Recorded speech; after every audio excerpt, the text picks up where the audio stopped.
When a federal judge blocked Trump's border order, he didn't tweet.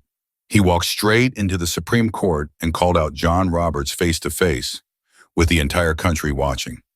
The leather chair creaked softly as Donald Trump leaned back, eyes locked on the TV screen mounted above the fireplace in the Oval Office. The news ticker at the bottom hadn't changed in the past 30 minutes. Federal judge blocks deportation order. Trump administration in contempt. He didn't blink. At the other end of the room, Caroline Driscoll, his press secretary, hovered near the doorway with her iPad clutched against her chest like a riot shield. She knew better than to interrupt when the president was quiet. James Boasberg, Trump finally said, his voice flat. He thinks he's running the country now? Carolyn stepped forward. Judge Boasberg's ruling cites the Alien Enemies Act of 1798. I know what it cites, Trump snapped, not raising his voice, but slicing the air with it. He found the oldest dusty statute he could wrap in modern outrage and called it justice. On the coffee table in front of him lay a thick binder filled with annotated immigration policies, border maps, court transcripts, pages marked up in red ink. Trump stood. They're daring me to act out, daring me to cross a line so they can scream dictator on TV for the next 5 weeks. Pam Bondi entered from the West Wing hallway, dressed in dark navy, no jewelry, just a notepad and a look that said she'd been through worse and won. It's not just El Paso anymore, she said. Boasberg's ruling has already slowed flights from Phoenix, Tucson, and Brownsville. ICE is scrambling. Trump looked at her, jaw set. We're enforcing immigration law, and they're calling it a constitutional crisis. Pam flipped on through her notes. It's more than that. They're prepping to open contempt proceedings, acting in bad faith. Those were his words. Public, on record. Silence hung for a beat. Trump turned to the window and stared through the bulletproof glass out onto the south lawn. For a second, he wasn't watching the reporters or the cameras. He was looking past them, beyond them, somewhere else. Contempt, he repeated, almost amused. They used to say that when I tweeted. Now they say it when I try to secure the border. Caroline spoke finally. Media's already circling. If we go quiet, they'll write the story for us. Good, Trump said without turning. Let them write. He stepped back into the room, his voice growing stronger. We'll give them something to write about. Pam raised an eyebrow. Meaning? I'm not letting a bench full of cloaked activists override the people who put me here. If Roberts wants to protect that system, then let him defend it. Publicly. Caroline's breath caught. You want to address the court? Trump didn't answer directly. Instead, he walked to the desk, opened the drawer, and pulled out a folded printout of Judge Boasberg's order. He held it up like a prop in a courtroom. Let's see if they still believe in transparency when the lights are on and the cameras are rolling. Pam exhaled sharply. You're calling them out live. Every last one of them, Trump said, starting with John Roberts. If he thinks this is about process, he hasn't been paying attention. Caroline tapped her screen nervously. You'll be accused of politicizing the bench. I'm not politicizing it, Trump said. I'm exposing it. He paused, then looked over at both women. The American people didn't vote for federal judges. They voted for a president. And I'm not going to watch this system turn into a courtroom monarchy while they pretend they're protecting democracy. Pam nodded slowly. Then we better prepare for a storm. Trump smiled faintly. Let it come. But what started in a courtroom was about to erupt in front of the entire nation. The statement hit Washington like a thrown brick wrapped in silk. It wasn't a press conference, no podium, no sound bites, just a brief PDF uploaded to the Supreme Court's official site at 9:03 a.m. But by 9:07, every newsroom, blog, and phone screen in America was lit up with the same headline. Chief Justice Roberts responds to Trump's call for impeachment. Pam Bondi read it twice before walking into the West Wing briefing room. This isn't a defense of the courts, she said quietly, handing the printout to Caroline. It's a warning. Caroline scanned the page. Roberts' words were cold and calculated. Impeachment is not an appropriate response to a legal disagreement with a judge. The judiciary must remain independent, even when it issues rulings that are unpopular or inconvenient. Trump wasn't in the Oval. He was downstairs in the Roosevelt Room with Senator Felix Morton from Florida and DHS Deputy Director Carl Higdon. Both men had cleared their schedules. The moment Roberts spoke, they knew Trump wouldn't sit still. "He's posturing," Morton said, flipping a pen in his hand, "trying to remind America that the courts are sacred ground." Trump set down his coffee. "Sacred ground? They've turned it into a battlefield." Carl leaned in. "The order from Boasberg, that wasn't review. That was sabotage. They've started blocking policy before it even lands." Trump nodded. "And now Roberts wants to hide behind tradition, like the robes make them untouchable." He stood, the kind of movement that makes people fall silent. "This is no longer about policy. It's about control." Pam entered quietly, placing the statement in front of him. Trump didn't need to read it. He knew the tone already. Roberts never shouted. He just buried you with sentences designed to sound eternal. "What's the angle?" Morton asked. Carolyn had already joined them.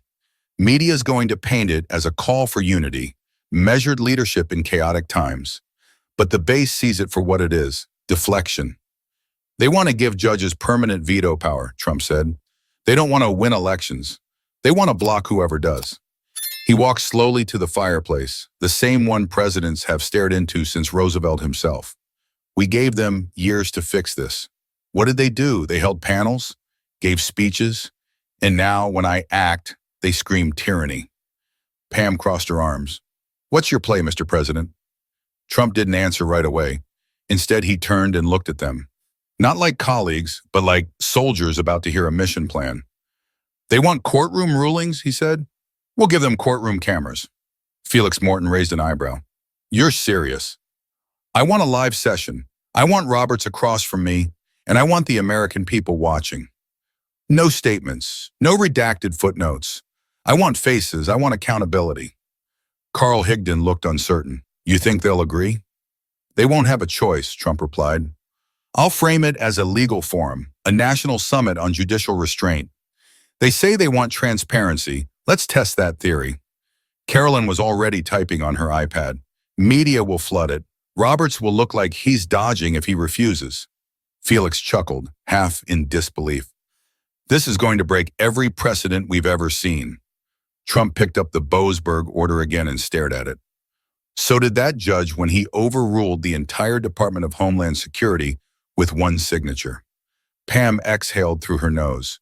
"Then we need a name, something that hits." Trump thought for a moment.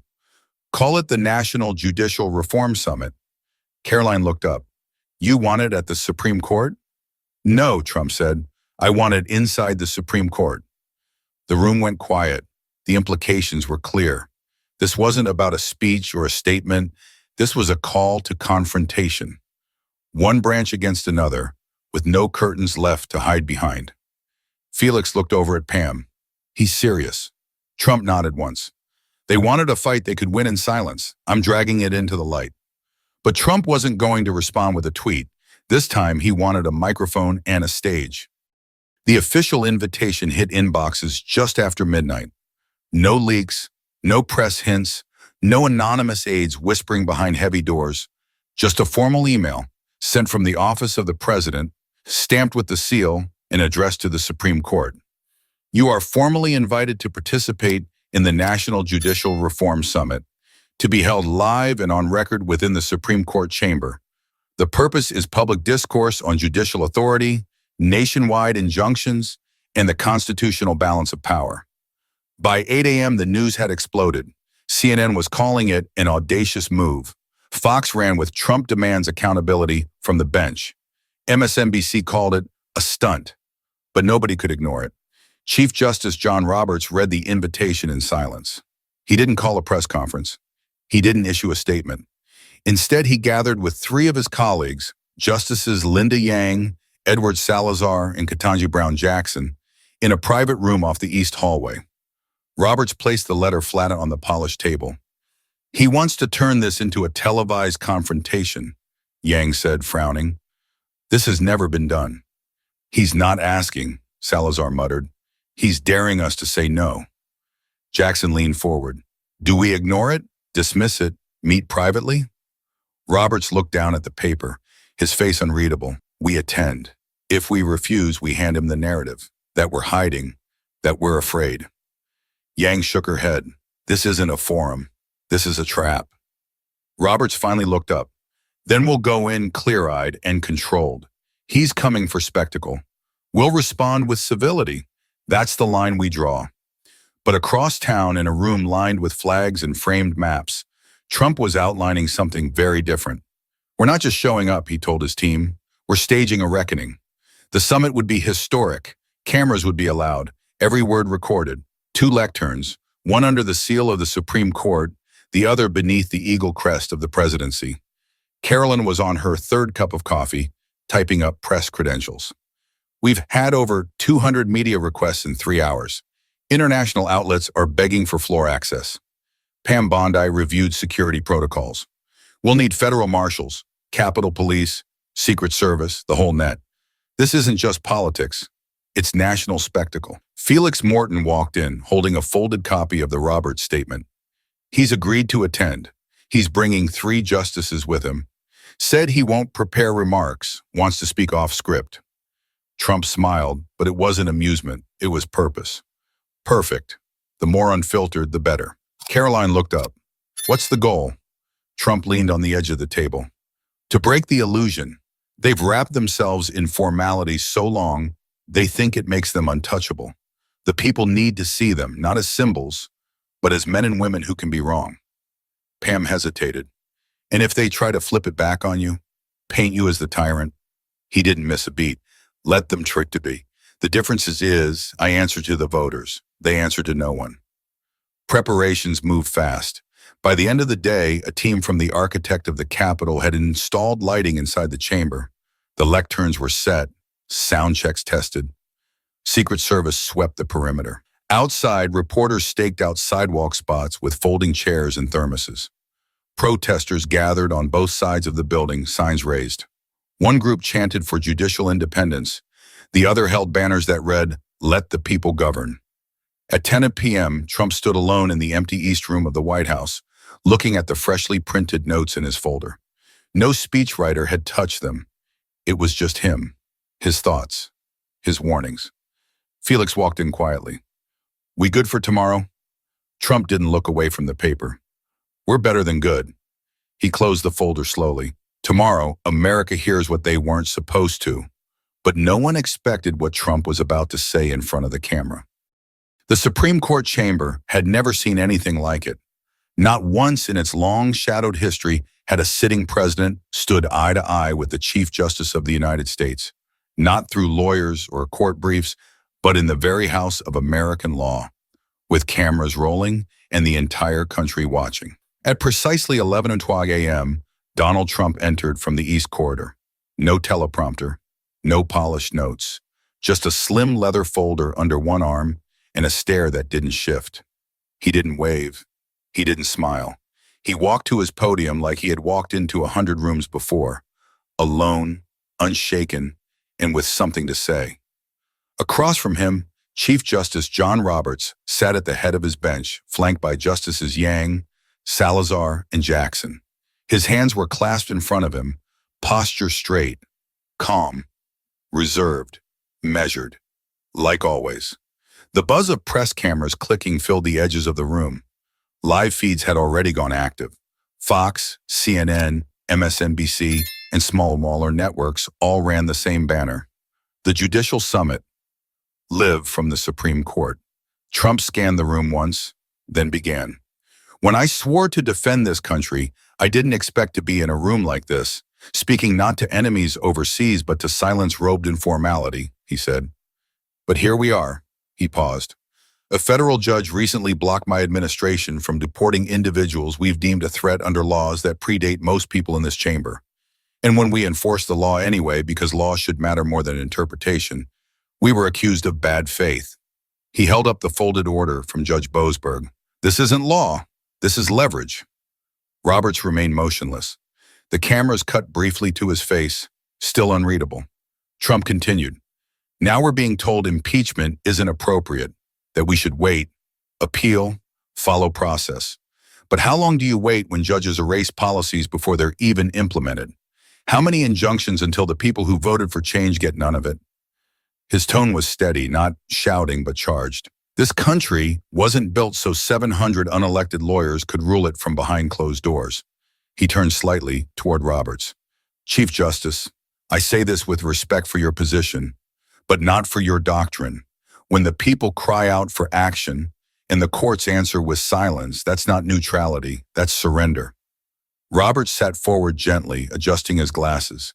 Then in a calm, crisp voice, he responded, Mr. President, with respect, this institution exists not to reflect public passion, but to temper it. Courts are not rescue vehicles for stalled policies. They are not weapons of political urgency. Trump didn't interrupt. He listened, arms folded across his chest. Roberts continued, You speak of overreach, but this court has reviewed executive action as far back as Marbury vetoed Madison. That's not rebellion, that's responsibility. He leaned back slightly. The judiciary is not the threat to the Constitution, Mr. President. It is the safeguard. Trump took a step forward. Then why does it feel like it only safeguards one side? The room didn't move. No gasps, no applause. Just the kind of silence that comes when words land hard and nobody knows what to do with them. Trump opened his folder and pulled out a copy of the Declaration of Independence. The camera zoomed in. Every news network adjusted focus. This document didn't create kings. It dismantled them. He looked down, then back up. And if we allow the judiciary to make national decisions in isolation, without consequence or election, we've not just lost balance, we've lost the republic. He dropped Judge Boasberg's injunction onto the floor. Let it fall. Let the moment breathe. They call it judicial review, he said. I call it judicial rule. Roberts flinched, barely, but enough for anyone watching to see. Trump looked directly into the camera now. Not the bench, not the justice, the people. You were told courts protect you, but when a single judge can cancel your vote with a stamp, that isn't protection. That's power theft. He paused. And today in this chamber, we're giving that power back. But the silence that followed wasn't respect. It was the realization that the room no longer belonged to the robes. Elon Musk didn't sit during the summit. He stood in the back corner of the Supreme Court chamber, leaning against the wall like someone who'd already seen where this road was headed.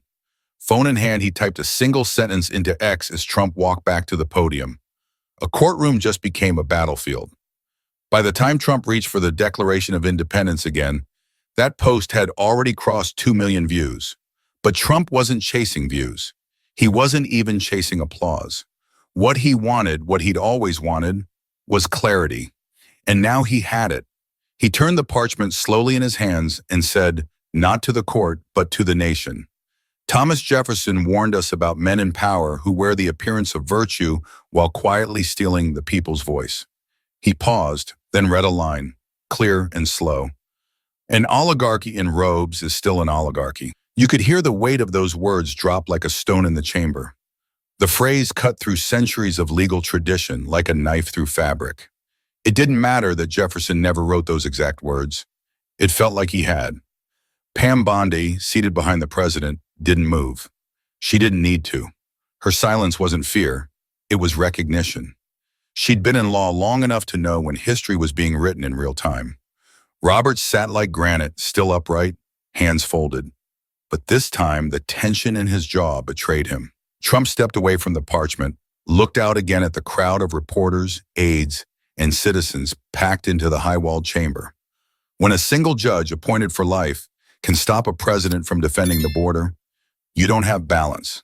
You have tyranny with a nicer font. He bent down and picked up the dropped injunction order from the floor. He held it up. This is a document signed by one man who's never been elected, never faced voters, never had to answer for the chaos it caused. He turned to the court. We had agents standing at the southern line in McAllen, ready to intercept cartel smugglers. Within hours of this order, they were told to stand down. Not because the law changed, but because one man typed a sentence in a PDF and hit send. Then he looked back to the camera. They don't want a bench, they want a throne, and I'm telling you now, this nation won't live under robes pretending they're neutral while they block every elected act they disagree with. Elon glanced down at his screen. The post was now trending worldwide. Under the hashtags #BenchVBallot, and #court takeover, thousands of Americans were commenting, not just Trump supporters, but independents, even some Democrats. It wasn't about party anymore. It was about control. Justice Yang leaned toward Roberts, whispering something only he could hear. But Roberts didn't move. Not yet. Trump's voice lowered, not out of fatigue, but focus. I was elected to do a job. You may not like how I do it. That's fair. That's democracy. But if unelected judges can erase policies without debate or vote, then this republic no longer belongs to the people. He turned back to the justices. It belongs to the people in this room. And then slowly he pulled a second sheet from the folder. This one was blank on one side, but on the other was a handwritten quote in bold ink, underlined twice. He read it aloud. Power without accountability is not justice, it's theft. He held it high for everyone to see. And that's what this has become. A quiet, careful theft of the people's voice. He dropped that page too. No sound, no cough, no shuffle of feet, just the cold, perfect quiet of a moment too big to be interrupted. Outside, protesters were now locked in chants. Police barriers strained. Reporters clutched their phones in disbelief. Some didn't know whether they were covering a government event or a revolution in real time. And back inside, Trump gave the last words of the section with the same cold fury he carried since walking through that door. If Roberts won't fix it, then we will. And we'll do it legally, constitutionally, but completely. But the final blow didn't come from the podium. It came from the people watching at home. The next morning, America didn't wake up confused. It woke up certain. Every major network replayed the confrontation on loop. Clips flooded social media. Some were just seconds long, Trump holding the declaration, Roberts frozen mid-reaction, the paper hitting the floor. But they carried the weight of an entire era. On local radio stations in Bakersfield, Fresno, Mobile, and Amarillo, callers weren't talking about party lines. They were talking about power, silence, in the system they'd watched, some for decades, being questioned in real time by someone who wasn't afraid to say what most never dared. Pam Bondi stepped into the West Wing press room at 8:02 a.m. with a stack of folders in her arms. "Mr. President," she said as she entered the Oval Office. The reaction is louder than we thought. Trump, already seated, was sipping coffee and flipping through notes. "Good," he said without looking up. "That means they heard it." Carolyn walked in right behind Pam. "We've had nearly 20 members of Congress reach out. Senators, too. Several want to co-sponsor immediate legislation targeting injunction reform." "Give it a name," Trump said. "People don't rally around complexity." Pam opened her folder. "We're drafting the Judicial Accountability Act." "Perfect, he said. "Let the courts answer to someone besides themselves." At noon, Senator Felix Morton stood on the Capitol steps and introduced the bill. It proposed tighter guidelines on nationwide injunctions, mandatory review timelines, and public records for all emergency rulings that blocked executive orders. Meanwhile, Elon Musk was already several steps ahead. From his X account, he announced the launch of Courtlight, a new digital transparency tool that tracked every federal judge's active rulings against executive authority in real time. The map lit up with glowing dots. One by one, the public could now see exactly which judges were stopping which policies. And it wasn't just numbers, it was names, profiles, court locations, summaries, comments were allowed, public ratings followed. It was legal accountability for an era where most had assumed the bench was sacred and above question. Roberts, for his part, made no follow-up statement. He returned to his chambers and continued to work like it had been any other day. But inside the court, something had changed. The whispers between clerks were different. The way reporters circled the building had changed too. There was no more illusion.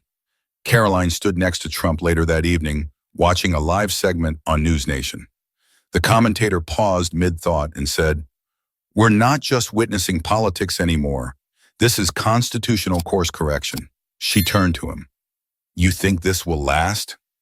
Trump didn't answer right away.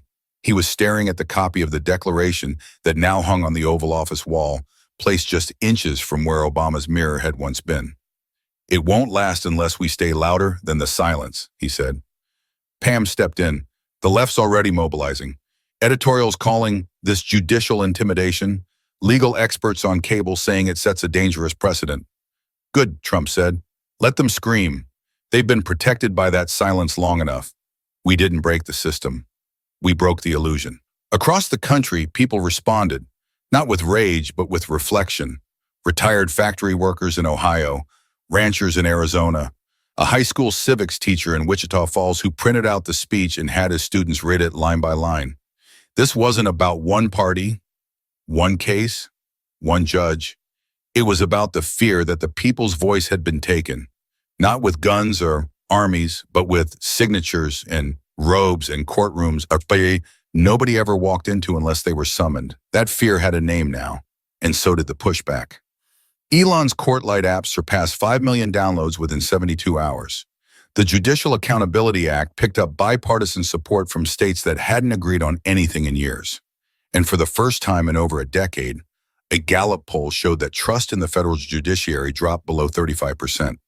But Trump didn't throw rallies. He didn't tweet victory laps. He simply returned to the desk, opened the folder again, and wrote down names, not enemies, just reminders. Reminders of what happens when power goes unchecked for too long. But Trump wasn't finished, because for him, this wasn't about a win. It was about a warning. The storm had passed, but the sky hadn't cleared. Not yet. Across the nation, living rooms were still quiet, dinner tables still buzzing with questions, and radio hosts still dissecting every second of that broadcast. But under all the noise, one thing was changing. People were thinking, really thinking, not about which side won, not about left versus right. They were thinking about something much deeper, something they hadn't thought about in years. Who's actually in charge? In a small apartment just outside Flagstaff, Arizona, 62-year-old Marlene Cross sat on the edge of her couch, laptop open, eyes focused. She hadn't voted in 2 elections. Not because she didn't care, she just didn't think it mattered anymore. But that night, something shifted when she saw a sitting president tell the highest court in the land face to face that their silence had turned into power. It stirred something she couldn't name. For the first time in years, she didn't feel ignored. She felt seen. In Jackson, Mississippi, former Marine Corey Bell watched from a barbershop. He didn't say a word while the clip played, but when it ended, he turned to the others and said, "That's what I've been trying to explain for years. That right there." The Supreme Court had been the last branch people still believed wasn't political. But now people were asking, if judges can stop a president from doing his job and they don't have to answer to voters, is that still democracy? At a charter school in Yuma, a history teacher stood in front of her class holding a printout of Trump's closing line. She read it slowly. "We're going to dismantle it, legally, constitutionally, but completely." Then she looked up at her students. "What does that mean to you?" A student raised his hand. "That the rules can't protect you if they're only protecting themselves." There it was, the lesson. This entire confrontation hadn't been about one executive order or even one judge. It was about a government that had quietly started answering to itself rather than the people it claimed to represent. For years, citizens had been taught that courts were neutral, that justices were wise, that black robes were a symbol of balance. But what happens when those robes become shields? When neutrality becomes an excuse for inaction? Trump didn't yell. He didn't curse. He didn't even point fingers. He held up the founding document of the country and asked the one question too many had been afraid to say out loud: who really runs this country? And the answer wasn't comforting, because it wasn't clear. Not Congress, not the president, not the voters. It was a system that had grown so comfortable in silence, so used to operating without scrutiny, that the very idea of being questioned now felt like an attack. But it wasn't an attack. It was a reminder that power belongs to the people, that checks and balances aren't ceremonial, they're real. And if one branch of government becomes too insulated, too immune from accountability, it doesn't matter how old the building is or how polite the language. It's not a republic anymore. It's a throne surrounded by guards, pretending to be a bench. Outside the Supreme Court, weeks later, someone taped a handwritten sign to the marble wall. It didn't say Trump 2024. It didn't say vote red. It said, "We gave you trust, not immunity." That message wasn't just for Roberts. It wasn't even just for judges. It was for every elected leader, every appointed official, every figure in a suit who forgot that America isn't powered by process. It's powered by people. The summit might have ended, but the shift had just begun. And it carried one simple truth. If democracy is real, it doesn't live in robes or rulings. It lives in voices, loud, imperfect, but free. If you believe this country belongs to the people, speak louder than the silence. Subscribe and stay aware.